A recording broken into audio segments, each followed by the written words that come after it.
Hello বন্ধুরা, কেমন আছো সবাই? আমি মাম্মাস বয় পেজ থেকে তোমাদের ছোট্ট শ্যামা বলছি।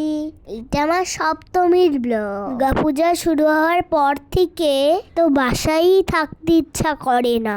সপ্তমীর দিন সকাল সকাল বেলা স্নান করে বের হয়ে পড়লাম রমনা কালী মন্দিরের উদ্দেশ্যে। মেট্রোতে করে গিয়েছিলাম।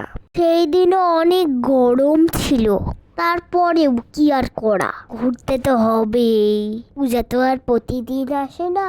মন্দিরে পুরোহিত মশাই আমার কপালে ঠাকুরের ফুল ছুঁয়ে দিল, আমাকে প্রসাদ দিল।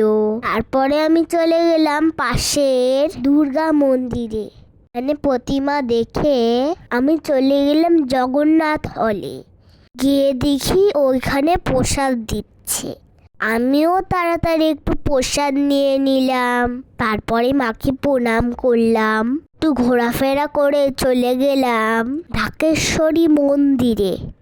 সেখানেও গিয়ে দেখি অনেক ভিড়। তারপরে মাকে দর্শন করলাম, কিছু খাওয়া দাওয়া করলাম, প্রসাদ নিয়ে বাসায় ফিরলাম। কারণ আবার সন্ধ্যায় বের হতে হবে। সন্ধ্যার সময় মেট্রোতে করে চলে গেলাম ফার্ম গেট। এখানে খামার বাড়ির পূজাটা দেখব। মেট্রোতে চড়তে আমার বেশ ভালো লাগে।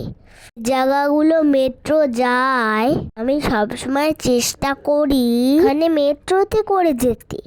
চলে আসলাম খামার বাড়ির পুজো মণ্ডপে। পরে এখানকার প্রতিমা দেখলাম, অনেক সুন্দর হয়েছে প্রতিমাগুলো। কিন্তু এত ভিড় আর গরমে খুব অস্থির লাগছিল। তারপরে সেখান থেকে চলে গেলাম কলাবাগানে পুজো মণ্ডপের ভিতরে একটু বেশ আরাম লাগছিল, কারণ তারা ভিতরে কুলার সেট করেছিল। আমরা যে সময় যাই সেই সময় আরতি হচ্ছিল। আমার দেখতে বেশ ভালো লাগলো। আমি বেশ অনেকক্ষণ ধরে আরতিটা দেখলাম। তারপর সেখান থেকে চলে গেলাম গুলশান বনানী পুজো মণ্ডপে। এখানকার ডেকোরেশনটা যে কি সুন্দর ছিল। আমার সবচেয়ে ভালো লেগেছে এখানকার পুজোটা। মাগুলোর রং, প্যান্ডেল সাজানো, কি সুন্দর লাইটিং, অনেক সুন্দর হয়েছে।